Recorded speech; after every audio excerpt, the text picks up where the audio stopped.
नमस्कार, 20 मिनट 20 खबर में आपका स्वागत है। आपके साथ मैं हूं स्वप्निल। अगले 20 मिनट में आपको प्रदेश की 20 अहम खबरों से रूबरू कराएंगे। तो शुरू करते हैं 20 मिनट में 20 खबरों का सिलसिला। जैसलमेर में एक युवक के साथ हैवानियत का वीडियो सामने आया है, जिसमें कुछ लोग युवक के साथ मारपीट कर उसको नंगा कर देते हैं और फिर उसके बाल काट डालते हैं। वीडियो में कुछ लोग युवक की गाड़ी भी तोड़ते नजर आ रहे हैं। बदमाशों ने युवक के साथ न सिर्फ मारपीट की बल्कि पूरी घटना का वीडियो बनाकर सोशल मीडिया पर वायरल कर डाला। वीडियो सामने आने के बाद हड़कंप मच गया। वहीं पुलिस अलर्ट हुई और घटना की जानकारी जुटाई। एसपी भंवर सिंह नाथावत के मुताबिक पीड़ित युवक केसुओं की बस्ती का बताया जा रहा है। वहीं मारपीट करने वाले बदमाश सोजियों की ढाणी चांदन के बताए जा रहे हैं। इस मामले में पुलिस ने एक आरोपी को गिरफ्तार किया है और दूसरे आरोपी की तलाश की जा रही है। नीचे जमीन पर गिरा युवक और ऊपर से डंडों की बौछार। दिल दहला देने वाली ये तस्वीर कोचिंग सिटी कोटा से आई है। युवक पर जानलेवा हमले की ये तस्वीरें चंबल नदी के पास भदना पेट्रोल पंप की है, जहां एक युवक का पीछा करते हुए कुछ लोग बाइक से आए।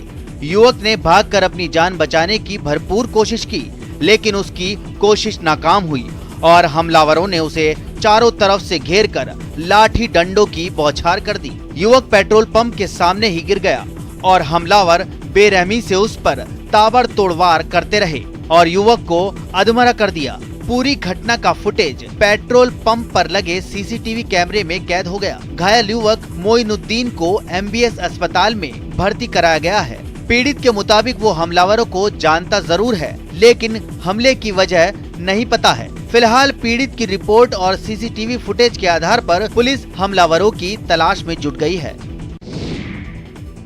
पहले तो शादी का झांसा देकर 3 साल तक यौन शोषण किया और जब लड़की ने शादी का दबाव बनाया तो साफ मुकर गया। लड़की ने लड़के के परिजनों से भी आप बीती सुनाई, लेकिन उन्होंने भी उसे ही गलत ठहराकर शादी से इनकार कर दिया। लड़के ने तो परिजनों के सामने ऐसी बात होने से साफ मना कर दिया। थक हार कर अब पीड़िता ने केस दर्ज करवाया है। ये घटना पाली की है। जानकारी के मुताबिक पाली के फोटोग्राफर सिद्धार्थ वैष्णव ने जोधपुर की रहने वाली एक कॉमेडियन अभिनेत्री को अपने प्यार के जाल में फंसाया और फिर शादी का भरोसा देकर उसका यौन शोषण किया। ये सिलसिला एक आध दिनों नहीं बल्कि पूरे 3 साल तक चलता रहा। इस दौरान युवती के घर वाले युवती को शादी के लिए दबाव बनाने लगे।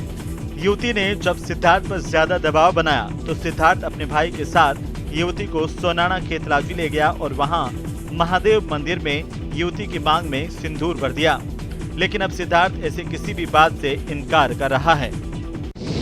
दौसा जिले के जोपाड़ा गांव में जमीन के विवाद को लेकर 2 गुटों में खूनी संघर्ष हो गया। इस खूनी संघर्ष में दोनों पक्षों के बीच जमकर लाठी भाटा जंग हुई। इस दौरान धारदार हथियारों का भी जमकर इस्तेमाल हुआ। इस खूनी संघर्ष में दोनों ही पक्षों की ओर से एक दूसरे पर धारदार हथियारों से हमला किया गया, जिसके कारण दोनों पक्षों के करीब 17 लोग घायल हुए हैं। इन्हें दौसा के जिला अस्पताल में भर्ती किया गया। घायलों में 3 की हालत गंभीर बनी हुई है, जिन्हें दौसा जिला अस्पताल से जयपुर के सवाई मानसिंह अस्पताल में रेफर किया गया है। घटना की जानकारी जैसे ही सदर थाना पुलिस को मिली तो पुलिस की टीम मौके पर पहुंची। वहीं खूनी संघर्ष के बाद घायल हुए लोगों को अस्पताल में भर्ती करवाया गया। फिलहाल पुलिस खूनी संघर्ष के कारणों की जाँच कर रही है। वहीं कानून हाथ में लेने वालों के खिलाफ कार्रवाई करने में जुटी है। फिर हम रवाना हुए कि थाने का आगे इसको हॉस्पिटल पहुँचा दिया। फिर हम दोपहर पहुँचे, वहाँ पर एक पार्टी रोड पर पड़ी थी जिनके खून पर निकल रहे थे। उनको प्राइवेट गाड़ी से हॉस्पिटल आके मिला गया। करीब 17-18 आदमी थे। इसे कहते हैं चोरों की चांदी। देखिए सीसीटीवी फुटेज को। चोर कितनी मस्ती से अपने काम को अंजाम देने में लगे हैं, वो भी पीपी किट पहनकर। तस्वीरें बाड़मेर जिले के कृषि मंडी की है, जहां एक ही रात में चोरों ने 1-2 नहीं बल्कि कुल 6 दुकानों पर धावा बोला और उनके ताले तोड़कर लाखों के माल को लेकर रफू चक्कर हो गए। सुबह जब दुकानदारों ने अपनी दुकानें खोली तो माथा पीट लिया। दुकान के सामान बिखरे हुए थे और कई कीमती सामान गायब हो चुका था। घटना के बाद आक्रोशित व्यापारियों ने कृषि मंडी का मेन गेट बंद कर दिया और प्रदर्शन किया। नाराज व्यापारियों ने मंडी प्रशासन के खिलाफ नारेबाजी की और सिक्योरिटी गार्ड की तैनाती की मांग की। ये पहला मौका नहीं है जब चोरों ने कृषि मंडी की दुकानों को निशाना बनाया हो। इससे पहले भी कई बार चोर ऐसा ही कारनामा कर चुके हैं, लेकिन पुलिस अभी तक किसी भी वारदात का खुलासा नहीं कर पाई है। अग्निपथ योजना के विरोध में कोटा में सड़क पर उतरे यूथ कांग्रेस के कार्यकर्ताओं और पुलिस के बीच जमकर झड़प हुई। योजना के खिलाफ प्रदर्शन के दौरान कांग्रेस के युवा कार्यकर्ताओं ने जमकर हंगामा मचाया। यूथ कांग्रेस के जिला अध्यक्ष श्याम सिंह जादौन के नेतृत्व में प्रदर्शनकारी पहले सर्किट हाउस पर इकट्ठा हुए और फिर जिला कलेक्ट्रेट तक पैदल मार्च किया। जिला कलेक्ट्रेट पर पुलिस ने जब इन प्रदर्शनकारियों को रोकने की कोशिश की तो ये पुलिस से ही भिड़ गए। यूथ कांग्रेस के कार्यकर्ताओं के बीच काफी देर तक धक्का मुक्की होती रही। इस दौरान कांग्रेस कार्यकर्ता बैरिकेड्स पर चढ़ गए और नारेबाजी शुरू कर दी। तभी कई कार्यकर्ता नीचे आ गिरे। इसके बाद और हंगामा हुआ। पार्टी कार्यकर्ताओं ने अग्निपथ योजना और राहुल गांधी से ईडी की पूछताछ का विरोध किया और केंद्र सरकार पर जमकर निशाना साधा। पांवटा नगर पालिका प्रशासन की कार्यशैली से नाराज पार्षद विरोध पर उतर आए हैं। नाराज पार्षदों ने पालिका कार्यालय के बाहर अनिश्चितकालीन धरना शुरू कर दिया और प्रशासन के खिलाफ नारेबाजी की। उन्होंने नगर पालिका के अधिशासी अधिकारी पर पार्षदों की अनदेखी का आरोप लगाया। साथ ही पालिका ईओ पर साधारण सभा आयोजित नहीं करने का भी आरोप लगाया। जानकारी के मुताबिक हाल ही में पांवटा ग्राम पंचायत को नगर पालिका में क्रमोन्नत किया गया था। यहाँ 51 पार्षद हैं। 4 मई को चार्ज गठन के बाद नगर पालिका बोर्ड की पहली मीटिंग 18 मई को आयोजित होनी थी, लेकिन 18 मई को आदेश नहीं होने का हवाला देकर मीटिंग कैंसिल कर दी गई। इसके बाद भी पालिका बोर्ड की बैठक आयोजित नहीं की गई। पार्षदों का आरोप है कि पालिका बोर्ड की बैठक नहीं होने के कारण क्षेत्र के विकास कार्य ठप पड़ गए हैं। पार्षदों ने आरोप लगाया कि उनके हितों की अनदेखी की जा रही है। वहीं ईओ ने कहा कि पार्षदों की वाजिब मांगों पर विचार किया जाएगा। चूरू में जल जीवन मिशन योजना में अधिकारियों की ओर से गलत रिपोर्ट देने से नाराज जनप्रतिनिधियों ने 5 महीने बाद हुई जिला परिषद की साधारण सभा की बैठक का बहिष्कार कर दिया। बैठक शुरू हुई तो अधिकारियों के गोलमोल जवाब से वहां पर मौजूद सांसद राहुल कसवां, उपनेता प्रतिपक्ष राजेंद्र राठौड़, रतनगढ़ विधायक अभिनेश महर्षि का सब्र टूट गया। उन्होंने अधिकारियों पर गुमराह करने वाली रिपोर्ट पेश करने के आरोप लगाए।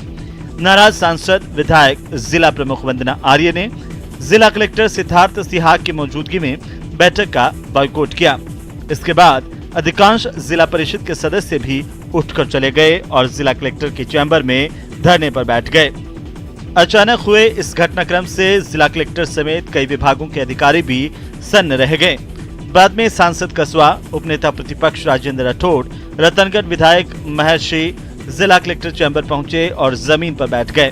नाराज प्रतिपक्ष उपनेता राजेंद्र राठौड़ ने कहा कि अगर गांव में जल जीवन मिशन के तहत काम धीरे चल रहा है तो आपसी समन्वय बनाकर कार्य में तेजी लाई जाए। इस तरह जनप्रतिनिधियों के सामने झूठी रिपोर्ट ना बताएं। राठौड़ ने कहा कि 20 दिन में समस्याओं का समाधान नहीं हुआ तो जिला कलेक्ट्रेट का घेराव करेंगे। चूरू के सुजानगढ़ में उस वक्त बवाल मच गया जब कुछ लोगों ने एक युवक पर जानलेवा हमला कर दिया। हमलावरों ने इस युवक का सिर फोड़ दिया। इस घटना के बाद गुस्साए कुछ हिंदू संगठन के लोगों ने घंटा घर के पास जमकर प्रदर्शन किया। लोगों ने पुलिस प्रशासन के खिलाफ नारेबाजी की और रोड जाम कर दिया। इतना ही नहीं, नगर परिषद के उपनेता प्रतिपक्ष रिचपाल बिजारनिया, नरेंद्र सिंह भाटी, विजय चौहान, एडवोकेट मनीष दादीज के नेतृत्व में बजरंग दल और विश्व हिंदू परिषद के कार्यकर्ता घंटाघर चौक पर जमा हुए और सड़क पर बैठकर हनुमान चालीसा पढ़ने लगे। बाद में डीएसपी राम प्रताप बिश्नोई ने प्रदर्शनकारियों को समझाया और 24 घंटे में आरोपियों की गिरफ्तारी का भरोसा दिया। इसके बाद लोगों ने प्रदर्शन समाप्त किया। वहीं इस केस में घायल युवक ने जावेद और जुनेद कायमखानी नामक 10 अन्य लोगों पर जानलेवा हमला करने का मुकदमा दर्ज करवाया। अभी रिपोर्ट पेश की है। हिमांशु नाम का लड़का है जिसने एक समुदाय विशेष के 2 लड़कों ने उसके साथ में मारपीट की है। FIR अभी दर्ज करके और तुरंत गिरफ्तार करेंगे और सख्त से सख्त कार्रवाई उसमें जल्दी से जल्दी करेंगे। जयपुर के ग्रेटर नगर निगम के उपायुक्त और कर्मचारी आमने सामने आ गए, जिसके बाद जमकर हंगामा हुआ। सफाई कर्मचारी अंकित ने डीसी रेवेन्यू सोहन राम पर मारपीट के आरोप लगाए। इस घटना के विरोध में निगम के सफाई कर्मचारियों ने हड़ताल का ऐलान कर दिया। कर्मचारियों ने निगम प्रशासन से माफी की मांग की। इसके बाद कर्मचारियों को मानने के लिए समझाइश का दौर शुरू हुआ। नगर निगम के आयुक्त, अतिरिक्त आयुक्त ने कर्मचारियों को समझाया और काम पर लौटने की अपील की, लेकिन कर्मचारी माफी की मांग पर अड़े रहे। आखिरकार पहले आयुक्त और बाद में उपायुक्त सोहन राम चौधरी ने माफी मांगी। कर्मचारी अंकित यादव ने आरोप लगाया था कि उपायुक्त ने उससे हाथापाई की थी। दरअसल आरटीआई की फाइल मिस होने के बाद हंगामे के हालात बन गए। फाइल को लेकर कर्मचारी और आयुक्त में जमकर नोकझोंक हुई। इस घटना के बाद कर्मचारी अंकित यादव का मुरलीपुरा जोन में तबादला कर दिया गया। जालोर में शादी समारोह में खाने का मजा तब किरकिरा हो गया जब खाना खाने के बाद 50 से ज्यादा लोग फूड पॉइजनिंग के शिकार हो गए और उनकी तबीयत बिगड़ गई। वो भी इस कदर कि सभी को इलाज के लिए अस्पताल में भर्ती कराना पड़ा। घटना जिले के रानीवाड़ा थाना इलाके के सूरजवाड़ा गाँव की है। बीमार लोगों में 50 बच्चे भी शामिल हैं। खाना खाने के बाद जब लोगों की तबीयत बिगड़ी तो रानीवाड़ा की सीएससी में सभी को भर्ती करवाया गया। इसमें 80 लोगों को इलाज के बाद डिस्चार्ज कर दिया गया। मामले पर जिला कलेक्टर निशांत जैन ने गंभीरता दिखाते हुए चिकित्सा विभाग की टीमों को गांव में तैनात किया और इसके बाद सभी का इलाज किया गया। राहत देने वाली खबर यह है कि सभी लोग अब खतरे से बाहर हैं, लेकिन इस घटना से पूरे गांव में हड़कंप मचा रहा। एनसीआर के परिवहन नियम राजस्थान के 2 जिलों के लोगों के लिए मुसीबत का सबब बन गए हैं। दरअसल प्रदेश के 2 जिले अलवर और भरतपुर एनसीआर के तहत आते हैं, जिसके कारण एनसीआर में वाहनों के लिए बनाए गए नियम इन दोनों जिलों पर भी लागू होते हैं। अब एनसीआर के वाहन नियमों के मुताबिक 15 साल के बाद वाहनों का दोबारा रजिस्ट्रेशन नहीं होगा, या यूं कहें कि 15 साल बाद वाहन बेकार हो जाएंगे, जबकि पूरे राजस्थान में 15 साल बाद वाहन का दोबारा रजिस्ट्रेशन करवाया जा सकता है।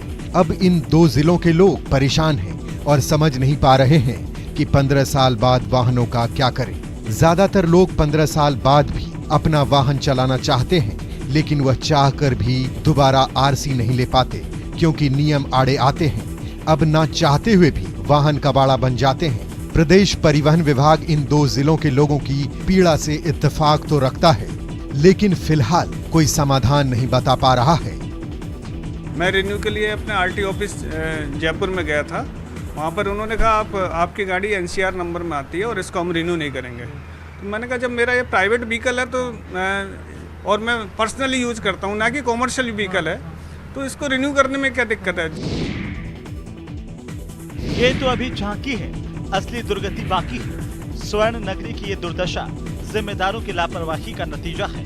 जैसलमेर शहर की ये हालत तब हुई है जब अभी मानसून का इंतजार ही हो रहा है, लेकिन पोल खोलने के लिए तो प्री मानसून की बारिश ही काफी साबित हुई। इस बारिश ने लोगों को गर्मी से राहत तो जरूर दी, लेकिन सड़क पर सैलाब आ गया और इस सैलाब में नगर परिषद के दावे भी बह गए।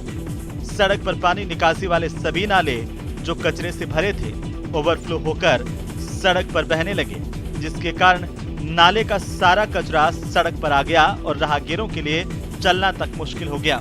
शहर के गड़ीसर सर्किल से नगर परिषद होते हुए रोड की बदहाली तो शहर की सूरत बिगाड़ रही है। इस बदहाल सड़क में जगह जगह गंदा पानी भर गया, लेकिन बड़े बड़े दावे करने वाली नगर परिषद के अधिकारी अभी भी चैन की नींद सो रहे हैं। मॉनसून सिर पर है, लेकिन झुंझुनों की साफ सफाई जिनके कंधों पर है, वे शुतुरमुर्ग की तरह रेत में मुंह छिपाकर ये सोच रहे हैं कि वो नहीं देखेंगे तो आफत चली जाएगी। जी हाँ, हम बात कर रहे हैं झुंझुनू नगर परिषद की। शहर में गंदगी का आलम है और नगर परिषद के अधिकारी कुंभकर्णी नींद के आगोश में हैं। नतीजा शहर कचरा होता जा रहा है। जरा इन नालों की हालत देख लीजिए, कचरे के अलावा कुछ नजर नहीं आएगा। लेकिन अभी क्या, जैसे ही बारिश होगी नालों का सारा कचरा सड़कों पर आ जाएगा। फिर अंदाजा लगाइए कि शहर की हालत आखिर क्या होगी। शहीद पीरू सिंह सर्किल, गोलाई मोड़, पंचदेव सर्किल, अग्रसेन सर्किल, जेपी जानू स्कूल का इलाका, गिनती खत्म नहीं होने वाली है। हर इलाके की एक ही कहानी है। पिछले दिनों हुई हल्की बारिश के बाद कई इलाके नर्क बन गए थे। बावजूद इसके नालों की सफाई के जिम्मेदारों की नींद नहीं खुली है। तो कचरा देख सकते हैं साइडों में कहीं पड़ा रहता है, ये सफाई के नाम पे गंदगी फैलाते हैं। थोड़ा सा गलियों का पानी है वो भी बाहर नहीं आता, इतनी सफाई नहीं करते हैं। देख लीजिए आप, कोई सफाई नहीं हुई है अभी तक, और मानसून आने को है, अभी 2 बरसात भी हो गई, उसमें देखा है कि मतलब ये जो पानी है ना ऊपर तक लोगों को निकलना भी गली से और दुर्लभ हो गया। प्री मानसून की बारिश ने प्रदेश के कई हिस्सों में गर्मी से राहत दी है और अब प्रदेशवासियों को मानसून का इंतजार है।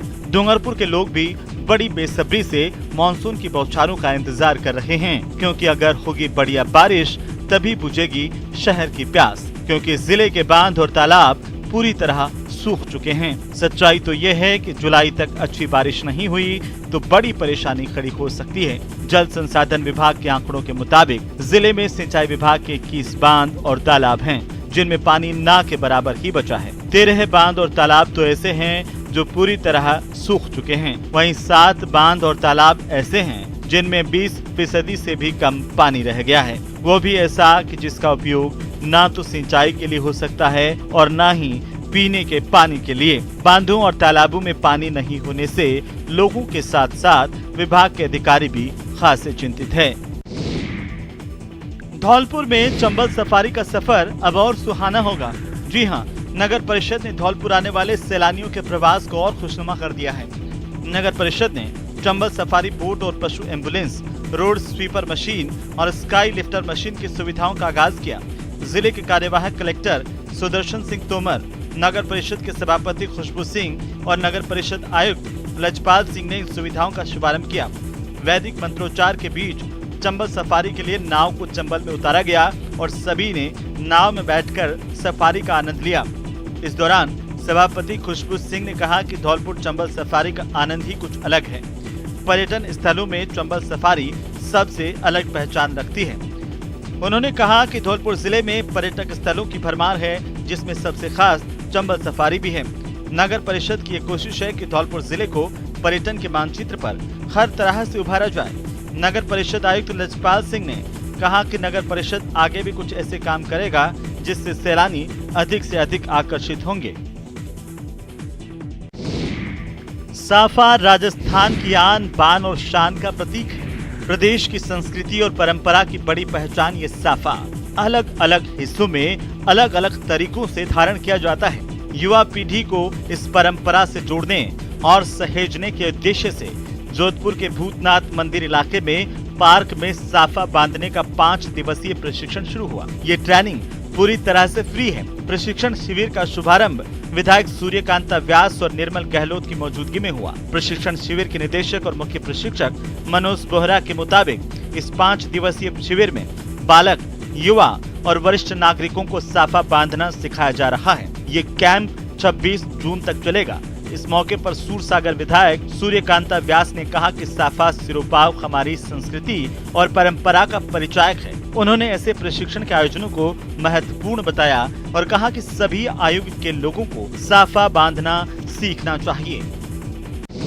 महंगाई के कारण जयपुर में अब गजराज की भी पूछ परख कम होती जा रही है। हालत ये है कि महावत हर रोज गजराज की साज सज्जा कर आमेर महल तक ले जाते हैं, लेकिन हाथी सवारी पर दौलत और दुलार न्यौछावर करने वाले सैलानी अब कम ही हैं। महल के हाथी स्टैंड पर हाथियों के साथ खड़े महावतों का कहना है कि बहुत उतार चढ़ाव देखे हैं, लेकिन इस शाही सवारी ने ऐसे बुरे दिन कभी नहीं देखे। आलम यह है कि एक दिन में 20 में 4-5 हाथियों को ही सवारी कराने का मौका मिल पा रहा है।